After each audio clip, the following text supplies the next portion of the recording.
Yeah, I try to use this session, and I've done it for the last couple of years, as Geraldine says, something I'm starting on. So what I want to do really is talk for a little bit, get you to do some talking, and then I hope to have an engagement with you and maybe with Danielle. I remember your name today. And if Victor turns up, Victor's probably walking from Clontarf or somewhere, you know, as he does. So if he's here, he's here. So the question I'm asking, so let's look at this first, right? I want to talk a little bit about insider inquiry. And I suppose the thing about insiders are there's a world that outsiders don't see in an organisation. So we don't really know if cows stand up and smoke when there's no human beings around to look at them. Right. So let me say something about insider action research. First of all, it's a direct challenge to traditional research. Right. And I suppose that's one of the issues that we confront when we engage with faculty and so on. Because as a researcher, you're embedded in the system. And of course, traditional science says you have to be neutral, detached, you can't be contaminated, you can't be biased, all those kinds of things. But of course, as an insider, you are detached, you are embedded, you are biased, you're embedded in the system. So, right, the world you're in is familiar. You work in this organisation, you know the people, you know the system, you know what goes on, and so on. You have an established role, or roles. You may be a manager, a supervisor, a technical expert in whatever field you're in. So you have all sorts of roles that are essentially what you're paid for, what your salary is about. And in action research, you're acting as an agent of change, but you're also acting as a researcher in the mode of action research. And in many ways, you're acting, well, not in many ways, but you are acting as a scholar practitioner. The practice is to embed the change, whatever that might be, and then the scholarship. So insider action research then is a collaborative process of working with others to address critical issues of mutual concern in the organisation. So as Daniela said yesterday, we do action research on things that matter, things that concern us. So we're working on something that concerns us. It may be something very practical in terms of service improvement or something like that, but we're also then trying to co-generate actionable knowledge, practical knowledge as well, right? This is stuff you know already. This is well in the literature. And of course, there are three things we have to deal with doing insider action research. We have to deal with familiarity. And of course, when you're so familiar with some things, there's things you don't see anymore, and you don't even see that you don't see them. So how do we deal with closeness is a critical challenge and achieve some kind of critical distance where you can ask critical questions about what is familiar and what is close. I have a handout which I'll give you so you don't have to be catching yourself as being a stenographer. I was at a lecture one, he said, I hope you're not all going to be mere stenographers. Anyway, don't be a mere stenographer. The second challenge we have is this role duality, where you have your organisational roles as some kind of maybe managerial role. You're a colleague to some people, you're a boss to other people, you're a subordinate to other people, you're an expert, technical expert in some way. So you have all those roles, and then you have the researcher role. And of course that may create conflict, may create ambiguity, because maybe you're asking questions in a way that you didn't ask questions before. There may be various types of conflictual issues around, are you writing this stuff up? You know, am I in your thesis? What are you writing about us behind my back, behind our back? There's all that stuff that has to do with the role of being, when are you more in your organisational role and when are you in your researcher role? And there's people who've written about this. If you have a meeting in your office, well, you're very much in your organisational role there, and people see that. We're coming into your office. But if you have a researcher meeting in a neutral space, like a meeting room or something, that's different. So we always have to watch out for that tension between how roles get played out. And very often that comes up and we had this in Mandy's presentation yesterday. It can come up in going for ethics approval. How do you go for ethics approval on essentially what is your job? So they can't tell you can't do your job, but what you're really looking for is permission to write it up or something. This is where the role duality thing, and holding both roles and not watering down either one is a challenge. And then there's the issue of organisational politics. If you're a leader of change, you're putting yourself up front, you're exposing yourself to being vulnerable, and there's all sorts of literature on the vulnerabilities of change agent and so on. And if you want to get things done, then you have to be politically astute. And we're not talking about poisoning people's goblet or stabbing them behind the arras or anything like that, but basically you have to be politically astute. And of course the challenge for any kind of action researcher is how can you be politically astute, streetwise, and at the same time be ethical within the values of action research. And the challenges around that, around say participation and collaboration, who's involved, how, is immensely political. So we always have to be, and as Daniela said yesterday, we've not been good at talking about the politics within action research, or OD. The power. So we have to deal with the realities of power and influence and all those kind of things. So they're the kind of general challenges for insider action research. Inquiry from the inside, again, this is all stuff that's long well written. If you read Goffman's Backstage, he talks about front stage and backstage. Don Schoen talks about working in the swampy lowlands, where you're up to here in the swamps and things are messy. Everton Lewis talked about this blooming, buzzing confusion when you're in an organisation, and it's not like outsider research where you can stand back and because you're new and you can see everything very clearly. You're in the thick of all the stuff that's going on.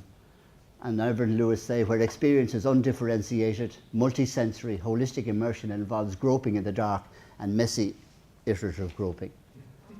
And as I say to my students, you're not groping other people, you're groping with trying to understand why things happen the way they do and so on.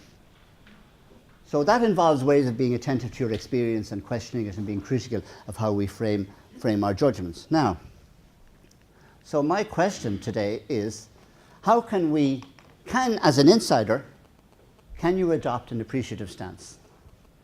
Which is part of our theme for this colloquium. So I want to say a few more things about aspects of the insider, get you to do some talking, and then I hope to engage in a conversation with Daniela and Victor, if Victor comes, about answering that question, because that's the question. You know, if you're an insider, can you be appreciative?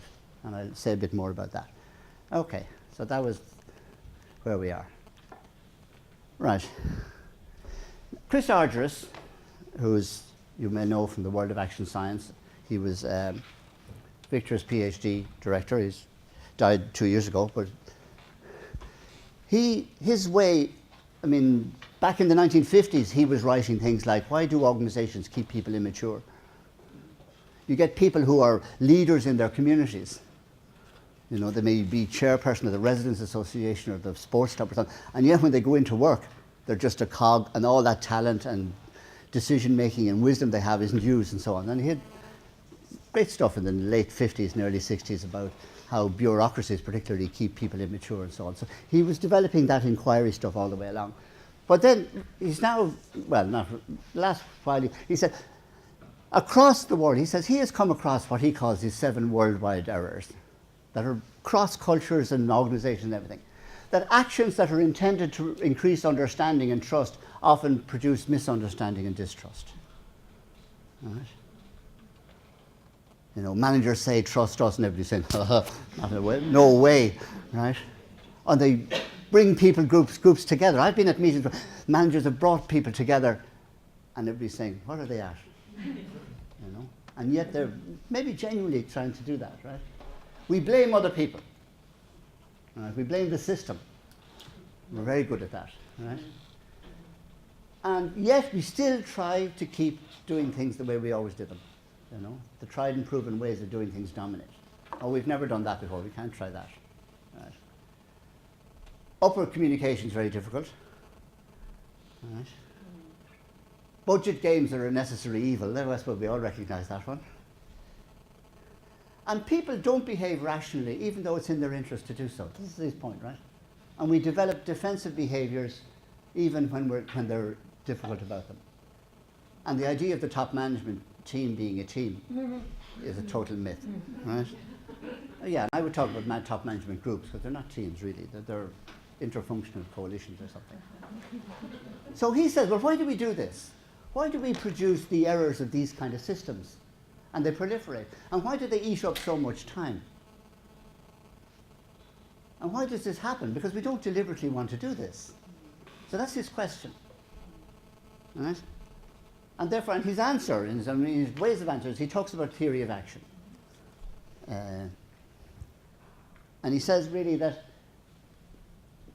we have tapes in our heads about what to do. I have an implicit theory in my head about what action, how I need to run this session now, right? Okay? And there's two types he talks about. You know this smarter stuff. He talks about what we espouse to do. So I know what I'm trying to do in this session, what I want to do. Now, whether I'm doing it or not is another matter. Okay? So so if you want to find out what people think they're at, you ask them. And they'll tell you, well, I want to do this, and people are very important, and all this kind of stuff. But then if you actually follow them around and see what they actually do, you might find there's something else. That they actually have a different theory. Now, there's different reasons for that. And if there's a gap, there's different reasons. You could ask them, and it could be they're telling you, they're giving you spin. The right thing to say is people are very important, and our people are the number one priority, and my door is always open. God help you if you come in, of course. But basically, all that sort of stuff. So sometimes it's a spin. Right? Most of the time, he says, is the gap between espoused theory and theory in use is essentially an inability. We're not trained, it's an incompetence. His articles are things like skilled incompetence. One of his great articles in the Harvard Business Review is called Skilled Incompetence. That basically we don't know what our theories in use are. We don't know how to get at them. So it's not that we're necessarily being willfully malevolent or anything. You don't mind me moving around, you're used to me moving around. Okay. So he says, what is a theory of action? And what do we mean here? He says, sometimes it produces consequences that we don't intend. When we deal with difficult issues, we often end up in a worse place. And we all hold other people responsible, but we don't see that we have a role. We don't examine our own responsibility. And we repeat errors skillfully. We become very skillful at hiding things and so on. And we create black holes in organizations where information is buried, driven underground. You know, don't tell the boss. And there's all sorts of mechanisms go around that we don't tell people what's really going on. And becomes very skillful. And there's a whole underground then piece which he refers to as organizational defensive routines. And he says this is built, I'm not going to, we could spend a whole week studying Argyris stuff. But he's basically saying this comes from a set of assumptions. And the organizational assumptions are, be in control, right? Win, don't lose, right? Suppress negative feelings and behave rationally. And of course, if you're in organizations and people get emotional, say, don't be emotional, you can't be emotional. And we can't cope with people being angry in organizations. We can't cope with people losing their rag and being very upset because they're not being rational. This is not the place in the workplace for this, and so on. So we spend our time then essentially trying to be in control and not losing it. Right? This is his theory, right? So he says the purpose of basically this behavior in organizations is to defend the self against disruptive change and embarrassment. We spend our time really trying to protect ourselves from being embarrassed. Right? Because if I tell you what I really think of you, well, the chances are you might tell me what I really think of you think of me, and I mightn't be able to cope. And what happens if we all went around telling each other what we thought? Be like the Wild West, where it's who's fastest on the draw at high noon out in the street. You know, it's very difficult. So therefore we develop a protective mechanism in ourselves to explain our actions, and we say, oh, well, you know, we don't talk about that here, or whatever it is. And that's the way he says organizations run. And they set up what he calls then organizational defensive routines. So we have actions which prevent embarrassment. They're protected and enforced by people who say, oh, I wish it wasn't like this, but this is real life. Right? And it's reinforcing and gets passed on. You don't say that here, we don't do that here, you can't raise those kind of questions. And he has this great phrase, which I really want to unwrap. A lot of this is undiscussable. The fact that it's undiscussable is itself undiscussable. So he has this great kind of ball, what the gobstopping thing. The undiscussability of the undiscussable is itself undiscussable. So I hide things from you. You're my boss and I hide things from you. Not only am I hiding things from you, I'm hiding the fact that I'm hiding things from you. And we're both hiding the fact that we're hiding. So we get embedded in this, what he calls this black hole, this defensive routine. And therefore there's a double bind. Right? And of course I know if I'm the boss, I know you're hiding things from me. Because I'm not stupid, hopefully. But I hide the fact. And if we get into these, he talks a lot about double messages. Like, you're in charge of this, but report to me every week. Now, there's a contradiction there. Right? But if usually people don't say to the boss, that's a contradiction. I'm getting a double message. And then you say, well, am I stupid? Or am I rocking the boat? You say, yeah, thank you, sir. How high do you want me to jump? So that'd be an example of what he calls a double, but we don't question it. We don't know how to question it. So therefore, we have these defensive rules. We hold all sorts of premises or assumptions that we think is unquestionable. We think it's questionable, but actually we behave which is not. Right? Because we're saving face. I cannot say to you, I'm saving your face. I'm avoiding you from being embarrassed. Well, what does that do? It makes you embarrassed. Right? So we're caught in this bond. We don't know how to engage them. Right? And he says we make inferences about people that seem to follow. You know, we hear things like boss isn't interested. Management don't care is a great one. Right? Management doesn't care. So we've made that in such a way that's untestable. But if you go to management and say, do you care? They say, of course we do. So we're caught in a set of assumptions. And we reach conclusions that we think we've tested carefully because we framed to make them untestable. Right? My students do, my undergraduates do this, and this guy sitting in my office, and he was talking about the supermarket he works in, he was writing reflective essays, and he said, management doesn't care. And I said, how did you get to deciding management doesn't care? Could be that management does care, but they're very bad at showing it. Or you're so alienated and cut off that if management came up and kissed you, you wouldn't recognize that it's been caring. So how have you moved, what kind of inferences and assumptions have you made to get to the point that you can say and defend this assertion, this judgment you've made that management doesn't care? So this guy was 20 years of age, said, well, that's a hard one, I'll come back to you. I need to go back to my notes and my journal and everything and come back to you and think about that. So this is what Argyris is saying goes on in organizations.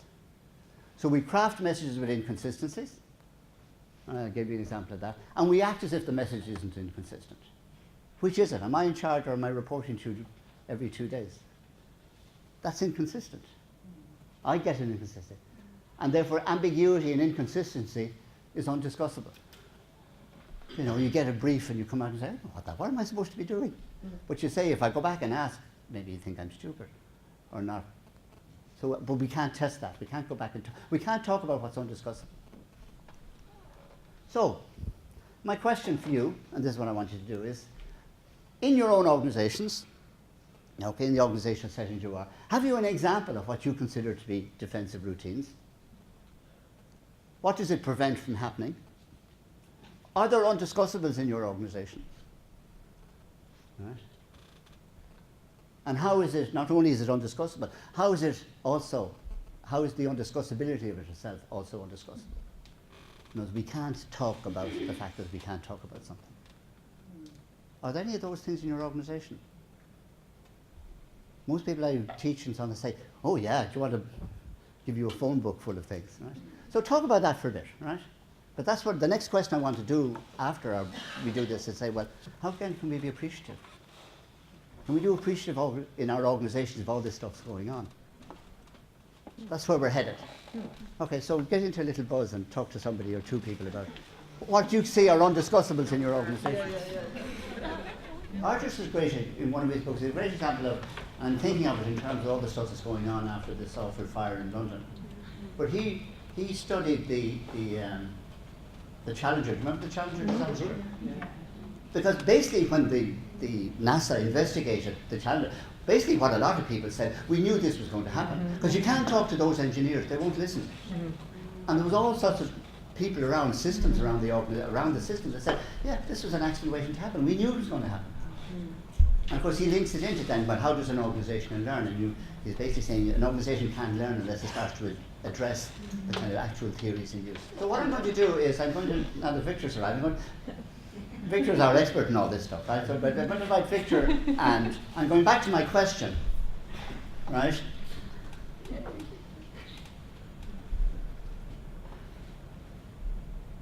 So given all that, okay, given how, as an insider, we can be immensely frustrated and even angry, and we may be so overwhelmed by the fact that there's so much that's undiscussable, and that the undiscussability of the undiscussable is itself undiscussable, and all that. We can't talk about, and we're hiding, we're in this black hole of defensive routines and so on. And we actually proliferated the errors he identifies.